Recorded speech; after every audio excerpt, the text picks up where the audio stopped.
రీసెంట్‌గా డైరీ ఫార్మ్‌కెళ్ళాను. అక్కడ ఉన్న సిట్యుయేషన్ చూస్తే animals are treated as commodities and objects. చూడండి ఈ వీడియోలో. ये दूध देने के समय बच्चा को दिखाना होता है क्या? दूध देने के लिए इसका बच्चा कहाँ पे है? इधर। इसका नाम क्या है? नाम नहीं पता होगा आपको।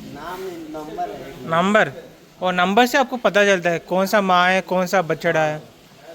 ఈ వీడియోలో చూస్తే ఒక దూడని ఇంకా దాని తల్లిని సెపరేట్ చేసేసి పాలు వెళ్ళి గుంజుకొని అండ్ ఎట్లా ఐడెంటిఫై చేస్తున్నారు యాజ్ ఎ ఆబ్జెక్ట్ అంటే ఒక నంబర్తో ఐడెంటిఫై చేస్తున్నారు తల్లి ఎవరు దాని బిడ్డ ఎవరు అని. ఇది మరీ ఘోరంగా ఉంది. ఇలాంటి పాలు తాగుతున్నారా మీరు?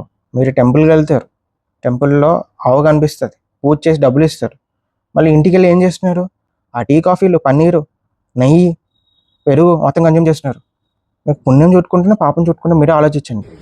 Animals are treated as objects and communities, not as individuals in dairy industry. మీకు తెలుసు డైరీ ఇండస్ట్రీలో, పాలిటీ ఇండస్ట్రీలో, మీట్ ఇండస్ట్రీలో, లెదర్ ఇండస్ట్రీస్లో ఇలా జరుగుతుందని మీకు తెలుసు. ఆయన కూడా మీరు పాటిస్తున్నారు. ఆయన కూడా మీరు వెళ్ళి leather shoes, leather bags, tea కాఫీలు, నాన్ వెజ్లు, cosmetics made from animal products మొత్తం కన్జ్యూమ్ చేస్తున్నారు. Why are you directly participating in animal cruelty? మీరు ఒక్కసారి అయినా క్వశ్చన్ మార్క్ ఇచ్చుకున్నారా?